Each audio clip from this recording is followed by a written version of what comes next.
Bonsoir, Monsieur le Président. Bonsoir. Bonsoir, Monsieur le Président. Bonsoir. Vous ne lui parlez plus, donc ce ne sera pas vous qui négocierez la paix avec lui. Qui pourra le faire? Est-ce que ce sera les États-Unis? Mais il y a un ordre des temps. Il y a un ordre des temps. Il y a un ordre des temps. Il y a un ordre des temps. Au fond, je veux que nous puissions gagner le dernier quart d'heure. Parce que j'ai la conscience intime que c'est dans le dernier quart d'heure que nous sommes de cette époque-là. Et donc le gagner, c'est donner la possibilité au pays, plus largement, d'avoir à être ce que nous sommes. Ce que je veux faire toucher du doigt, c'est que ma responsabilité, c'est la sécurité des Français et la défense nationale. Et notre sécurité se joue aussi en Ukraine aujourd'hui. Simplement, aujourd'hui, pour avoir la paix en Ukraine, il ne faut pas être faible. Aujourd'hui, il faut avoir, pour reprendre une vieille formule de Churchill, le nerf de la paix. Vouloir la paix, ça n'est pas choisir la défaite. Vouloir la paix aujourd'hui, ça n'est pas laisser tomber l'Ukraine. Donc ce qui se passe en Ukraine aujourd'hui relève également des intérêts vitaux de la France. Il y a un danger existentiel pour la France. La sécurité de l'Europe et la sécurité des Français se joue là-bas. Et ce sont nos intérêts vitaux. Vous employez là un terme qui a des connotations particulières. Je vous dis la sécurité. Je vous dis la sécurité.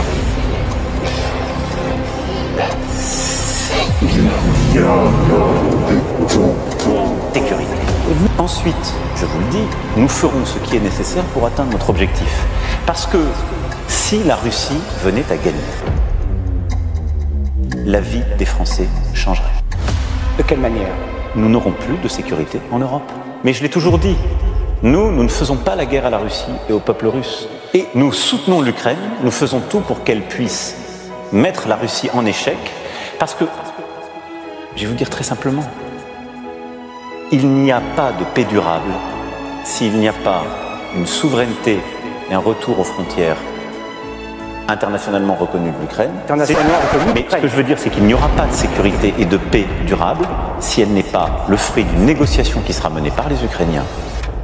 Mais il n'y aura pas de sécurité pour les Français s'il n'y a pas la paix là-bas. La sécurité, la sécurité, souveraineté. Depuis quelques années, nous vivons tous dans un monde où ce qu'on croyait impensable arrive. C'est cette fin de l'insouciance que j'évoquais il y a quelques années. On y est. La guerre est sur le sol européen. Mais nous nous battrons, comme nous allons nous battre dans les jours qui viennent, parce que nous sommes des guerriers. Parce que vous êtes des guerriers. La responsabilité des coups de boutoir qui sont donnés au front ukrainien, elle n'est que celle de la Russie. Notre responsabilité, c'est d'être fort pour la paix. C'est d'être fort pour notre sécurité. Le seul qui en aura la responsabilité, c'est le régime du Kremlin. Ce ne sera pas nous. Jamais nous mènerons d'offensive. Jamais nous prendrons l'initiative. La France est une force de paix. Et si la Russie gagne cette guerre, la crédibilité de l'Europe sera réduite à zéro. La sécurité des Européens, quelle serait-il? C'est pour ça qu'on a là lancé une facilité européenne de paix, et on l'actera la semaine prochaine au Conseil européen. C'est que je pense qu'aujourd'hui, en conscience, choisir de s'abstenir ou de voter contre un soutien à l'Ukraine, c'est pas choisir la paix, c'est choisir la défaite. Et c'est très différent. Monsieur le Président, cet entretien est consacré à la guerre en Ukraine. Nous ne pouvons pas ne pas aborder une autre guerre. Elle se déroule à Gaza. Nous avons une position, si vous me permettez de l'exprimer, simple. Premièrement, condamnation implacable, claire de l'attentat. Ensuite, on a dit, la sécurité d'Israël n'est pas que votre affaire. Et le troisième volet, c'est une réponse politique, car la sécurité de toute la région, d'Israël, du peuple palestinien et de tous les États de la région, c'est qu'il y ait une réponse politique aux droits légitimes des Palestiniens à avoir un État. Merci. En tout cas, là-bas aussi, nous ferons tout pour la paix et la sécurité pour tous. C'est bien là-bas aussi, nous ferons tout pour la paix et la sécurité pour tous. C'est le sens de l'initiative que nous avons levée et nous faisons tout pour appeler encore une fois au cessez-le-feu. Merci beaucoup, Monsieur le Président, d'avoir répondu à nos questions. Merci à vous. Merci beaucoup. Très bonne soirée à tous. Bonjour à tous. Voilà, ce matin, j'ai présenté la vision qui est celle que je porte pour notre Europe, c'est-à-dire face aux grandes menaces du moment, aux grandes transformations. J'ai dit combien le moment que nous vivons en cette année 2024 est essentiel. Moment où beaucoup se joue, et en quelque sorte, nous sommes au dernier quart d'heure. Et oui, notre Europe peut mourir. Et face à ça, je pense qu'il nous faut prendre des décisions très fortes. Et cette décision très forte serait de vous tourner vers Dieu avant qu'il ne soit trop tard. Vous le voyez par vous-même, les deux mots-clés paix et sécurité annoncés dans les prophéties bibliques sont lâchés publiquement, ce qui annonce de par ce fait une ruine soudaine dans des temps proches. Ce qui veut dire aussi que le retour de Jésus-Christ est imminent. Alors pour ne pas rater le coche et pour ne pas vous tromper de Dieu, car aujourd'hui, malheureusement, on nous propose 50 000 dieux alors qu'il n'y en a qu'un seul, je vous invite à venir sur ma chaîne YouTube qui s'appelle NetChrist, dans laquelle vous y trouverez ma dernière vidéo intitulée « La Bible à contre-courant », une vidéo complète qui vous montre verset à l'appui comment Dieu vous a offert la vie éternelle gratuitement grâce à son Fils Jésus-Christ, et qui vous montre aussi au passage que le Coran a été envoyé par un ange déchu et donné à un faux prophète pour que vous ne soyez pas sauvés. Et tout ceci, ce n'est pas moi qui le dis, mais la Bible. Alors voilà, je vous encourage à profiter de ce dernier quart d'heure annoncé par notre président pour prendre connaissance de toutes ces choses qui existent avant qu'il ne soit trop tard.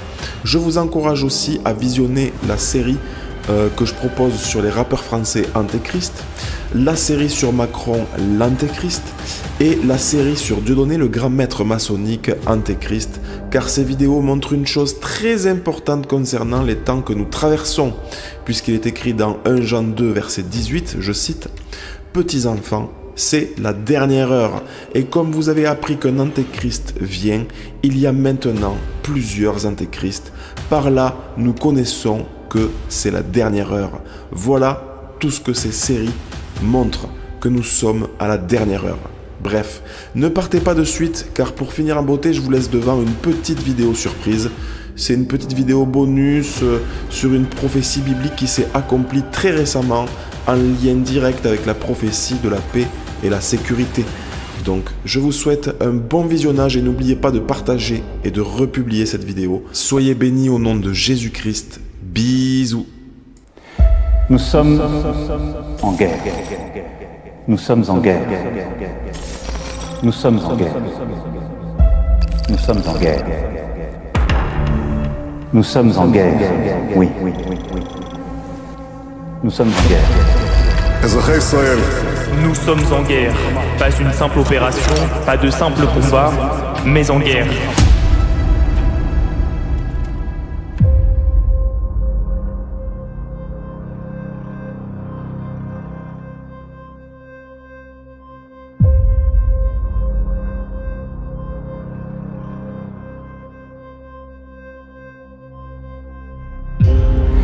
Nous sommes en guerre. En guerre sanitaire, certes. Nous ne luttons ni contre une armée, ni contre une autre nation. Mais l'ennemi est là, invisible, insaisissable, qui progresse. Nous sommes en guerre. Nous sommes en guerre. Nous sommes en guerre. Nous sommes en guerre. Nous sommes en guerre. Oui. Nous sommes en guerre. Nous sommes en guerre. Nous sommes en guerre.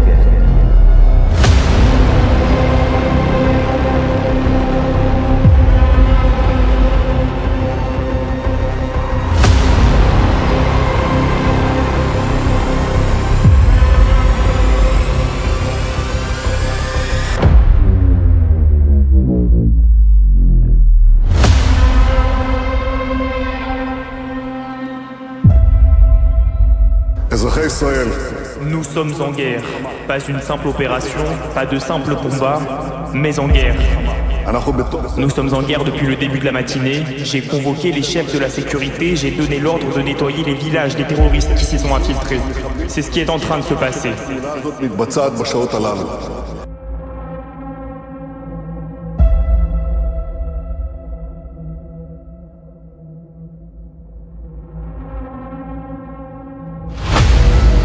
La terre a tremblé dans l'ouest de la France. Vendredi, un séisme de magnitude 5,8 suivi de plusieurs répliques a été ressenti dans une zone allant de Rennes à Bordeaux, entraînant quelques dégâts sur les bâtiments. La Turquie a de nouveau tremblé. Un séisme d'une magnitude de 6,4 a été enregistré lundi soir dans la province de Hatay, déjà dévastée par le tremblement de terre du 6 février. Un puissant séisme a secoué le Maroc dans la nuit de vendredi à samedi. Au moins 296 personnes sont mortes et des centaines d'autres ont été blessées selon un bilan provisoire. Un tremblement de terre de magnitude 4,8 a frappé le centre de l'Italie à l'aube ce lundi matin au nord de la ville de Florence. La terre a tremblé vendredi soir dans l'extrême ouest du Népal, surprenant les habitants dans leur sommeil. Un séisme de magnitude 5,6 à l'épicentre localisé non loin de la frontière avec le Tibet.